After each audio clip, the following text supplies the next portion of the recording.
नमस्कार। आज हम भारत के स्वतंत्रता संग्राम के एक ऐसे नायक पर बात करेंगे जिनका जिक्र अक्सर भगत सिंह और सुखदेव के साथ होता है, पर जिनकी अपनी कहानी भी उतनी ही अहम है। शिवराम हरी राजगुरु। जी हाँ। और आज की हमारी ये जो चर्चा है वो आधारित है शिवराम राजगुरु एक क्रांतिकारी की शहादत नाम के एक लेख पर। हमारा मकसद सिर्फ घटनाएं दोहराना नहीं है, बल्कि राजगुरु की शख्सियत, उनकी सोच और एचएसआर मतलब हिंदुस्तान सोशलिस्ट रिपब्लिकन एसोसिएशन में उनकी क्या भूमिका थी उसे समझना है। बिल्कुल। और सोचिए, सिर्फ 22 साल की उम्र, देश के लिए हंसते हंसते फांसी पर चढ़ जाना। हाँ, ये बात ही रोंगटे खड़े कर देती है। तो चलिए उनके सफर को थोड़ा और करीब से देखते हैं। पूरा नाम शिवराम हरी राजगुरु। जन्म 24 अगस्त 1908 पुणे के पास खेड़ गांव में। और शहादत 23 मार्च 1931 लाहौर में। लेख बताता है कि उनमें बचपन से ही, मतलब बहुत कम उम्र से ही, अंग्रेजी हुकूमत के खिलाफ एक तरह का गुस्सा था। हाँ, और वो छत्रपति शिवाजी महाराज से बहुत प्रेरित थे। उनकी वीरता, उनका शौर्य, अन्याय के खिलाफ खड़े होने का जज्बा उनमें शुरू से था। और यही जज्बा उन्हें एचएसआर जैसे क्रांतिकारी संगठन तक ले आया। बिल्कुल, वो दौर ही ऐसा था। एचएसआर सिर्फ एक संगठन नहीं था, वो एक विचारधारा बन रहा था। तो वो कैसे जुड़े इससे, और संगठन में उनका क्या रोल था? देखिए, वो चंद्रशेखर आजाद, भगत सिंह जैसे बड़े नेताओं के संपर्क में आए और फिर एचएसआर के एक सक्रिय सदस्य बन गए।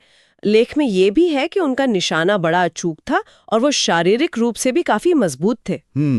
और ये भी कि वो सिर्फ आदेश मानने वाले नहीं थे, बल्कि जो योजनाएं बनती थीं, रणनीतिक चर्चाएं होती थी, उनमें भी वो हिस्सा लेते थे। अच्छा, फिर आता है वो अहम मोड़, लाला लाजपत राय जी पर लाठीचार्ज। जी, साइमन कमीशन का विरोध कर रहे थे वो लाहौर में, और उस लाठीचार्ज में लगी चोटों की वजह से ही कुछ दिनों बाद लाला जी का देहांत हो गया। इसने तो पूरे देश में, खासकर क्रांतिकारियों में, जबरदस्त गुस्सा भर दिया होगा।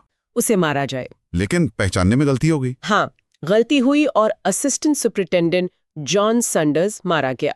इस पूरी कार्रवाई में भगत सिंह और सुखदेव के साथ राजगुरु ने बराबर की भूमिका निभाई।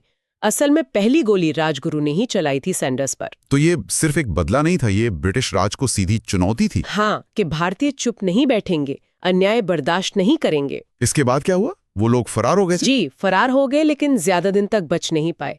राजगुरु को पुणे में गिरफ्तार कर लिया गया। और फिर शुरू हुआ वो ऐतिहासिक मुकदमा, लाहौर षड्यंत्र केस। हाँ, जिसमें भगत सिंह, सुखदेव और राजगुरु तीनों पर सैंडर्स हत्याकांड का मुकदमा चला और फिर तीनों को फांसी की सजा सुनाई गई। 23 मार्च 1931 लाहौर सेंट्रल जेल। तीनों वीर हंसते हंसते फांसी पर झूल गए। जी, लेकिन जैसा आपने शुरू में कहा था, राजगुरु सिर्फ एक दिलेर योद्धा ही नहीं थे, उनके विचारों में भी एक गहराई थी। हाँ, ये पहलू बहुत महत्वपूर्ण है। उनका दर्शन क्या था? वो मानते थे कि क्रांति सिर्फ बंदूक और बम से नहीं होती। लेख इस बात पर जोर देता है कि राजगुरु के लिए आजादी का मतलब सिर्फ अंग्रेजों को भगाना नहीं था। वो एक ऐसा समाज चाहते थे जहां न्याय हो, बराबरी हो, सिर्फ राजनीतिक नहीं बल्कि सामाजिक और आर्थिक बराबरी भी। अच्छा, तो ये सोच तो काफी आगे की थी उस वक्त के हिसाब से। जी हाँ, वो व्यवस्था के साथ साथ समाज की सोच और उसके ढांचे को भी बदलना चाहते थे। ये दिलचस्प है। एक तरफ इतना उग्र कदम, सैंडर्स हत्याकांड जैसा, और दूसरी तरफ इतनी गहरी सामाजिक समझ। बिल्कुल, और उनका ये मानना था कि देश के लिए मरना बेशक महान है, लेकिन देश को बेहतर बनाने के लिए जीना, संघर्ष करना, उसे बदलना, वो शायद ज्यादा जरूरी और मुश्किल काम है। तो उनका बलिदान हमें वीरता सिखाता है, पर उनके विचार हमें एक जिम्मेदारी का एहसास कराते हैं। सही कहा। तो अगर हम संक्षेप में देखें, शिवराम राजगुरु साहस, पक्के इरादे और देश के लिए अटूट प्रेम की एक मिसाल थे। हाँ, एचएसआर के एक अहम सदस्य के तौर पर, और सैंडर्स हत्याकांड में उनकी भूमिका ने ब्रिटिश हुकूमत की नींव हिला दी थी। और उनका बलिदान सिर्फ इतिहास की घटना नहीं है। नहीं, बिल्कुल नहीं।